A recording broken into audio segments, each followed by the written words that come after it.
News. Wednesday's Senate special sitting did two fundamental things. One was to impeach Kiambu Governor Ferdinand Waititu, and two, affirming that supremacy battles between President Kenyatta and his deputy Ruto are far from over. The frosty relationship is now playing out in Parliament, with members whipped not by the party leadership but by their current political affiliations.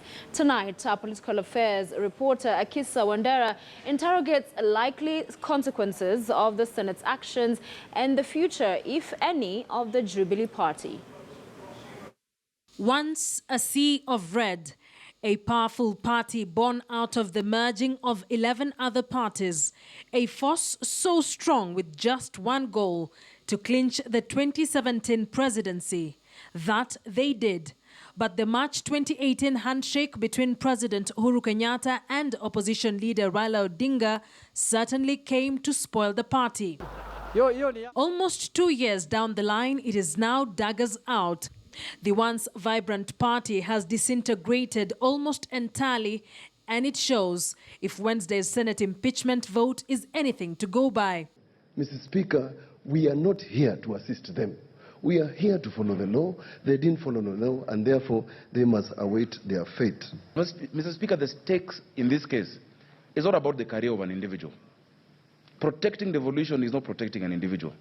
The stakes are the lives of millions of residents of Kiambu. For a quasi-judicial process meant to interrogate accusations of gross misconduct, abuse of office and corruption, a process that took the Senate 2 full days to interrogate, it all came down to the all-important vote where politics carried the day.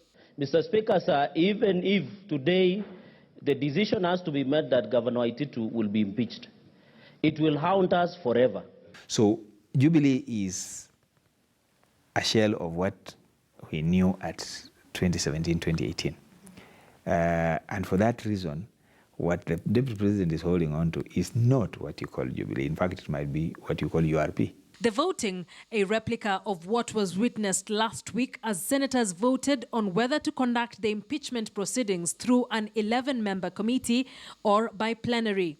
For the first charge, those in support of the motion carried the day with 27 versus 10, then 28 versus 11 for the second and third charges.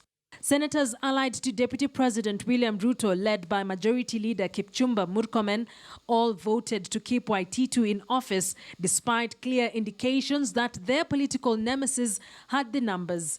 Their Kieleweke counterparts, on the other hand, teamed up with their NASA colleagues to kick out the governor in a move seen to have the blessings of their respective party leaders. The last we know of Jubilee Party was during the last election.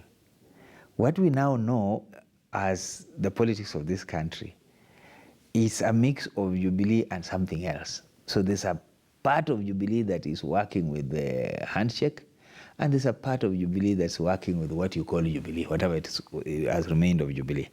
A move pundits term as an attempt by the president to regain dominance and control of parliament. This even as changes on party leadership in the August House looms, changes that are expected to unsettle the Ruto camp that holds significant positions in the House.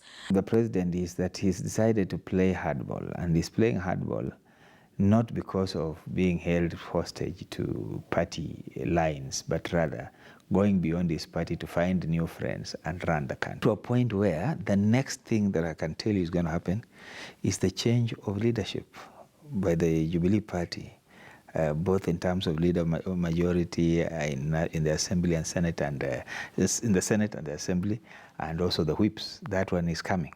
As the rift between the president and his deputy continues to widen, so does the politics and its influence